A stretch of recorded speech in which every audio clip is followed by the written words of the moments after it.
আপনারা বুঝতে পেরেছেন যে আমি আজকে কোন টপিকে ভিডিও বানাচ্ছি। আজকে আমি এমন তিনটে খাবারের কথা বলবো যে এই পাখিদের জন্য বেশ তিনটে খাবার হতে চলেছে। পাখি বড় হবার থেকে গোলায় লালদা করা পর্যন্ত সব কিছু এই খাবারে উপকার হতে চলেছে। তো চলো বেশি দেরি না করে ভিডিওটা শুরু করা যাক।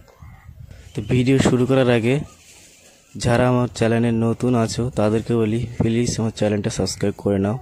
এরকম টিক্স ভিডিও আমি দিতে থাকি, এরকম টিক্স ভিডিও পাঠালে সবার আগে আপনার কাছে পৌঁছবে। চলো ভিডিওটা শুরু করা যাক। তো গাইস প্রথমে বলি পাখি খুব গুরুত্ব বড় হওয়ার থেকে। প্রথমে বলি পাখি খুব তাড়াতাড়ি কিভাবে বাড়বে, পাখি খুব বড় সাইজ হবে কিভাবে। তো প্রথমে এই বড় সাইজ হওয়ার থেকে বেশ খাদ্য হলো ছোলা। পাখি খুব বড় হওয়ার খাদ্য হলো ছোলা। এই ছোলা সবার কিন্তু ঘরে ঘরে প্রায় থাকে। এই ছোলা কে নাই চেনে, এই ছোলা কিন্তু আমরাও খেলে কিন্তু অনেক উপকারী পাই। ঠিক আছে, এই ছোলা প্রতিদিন সকালবেলা করে খাওয়াবেন। এই ছোলা খুব ভালো একটা জিনিস, পাখি খুব বড় হওয়ার উপকারিত এই ছোলা।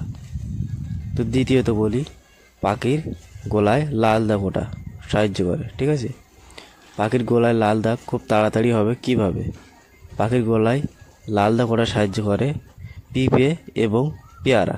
ঠিক আছে, পিঁপড়ে এবং পেয়ারা পাখির গলায় লাল দাগ উঠতে সাহায্য করে। তো গাইস এছাড়া কিন্তু আরও অনেক খাবার আছে যে খাবারগুলো আপনার পাখির জন্য অনেক উপকারী। তো গাইস ভিডিওটা পুরো দেখবে, কেউ স্কিপ করবে না।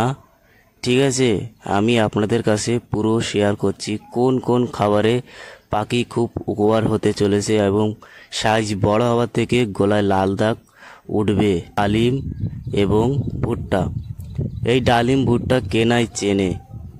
ডালিম কিন্তু আমরা সাধারণ সবাই খেয়ে থাকি এবং ভুট্টাও আমরা সবাই খেয়ে থাকি।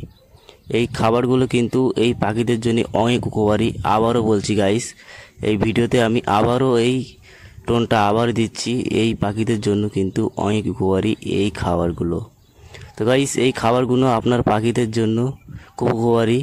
আপনারা পাখিদের খাওয়াতে থাকবেন, দেখবেন খুব তাড়াতাড়ি আপনার পাখির গলায় ঋণ আসতে শুরু করেছে এবং আপনার পাখি খুব গুরুত্ব বড় হতে চলেছে। তো গাইস এই ছিল আজকের আমার video.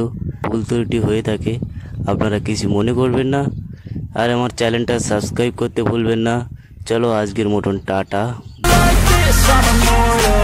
When I feel like this, I'm immortal. When I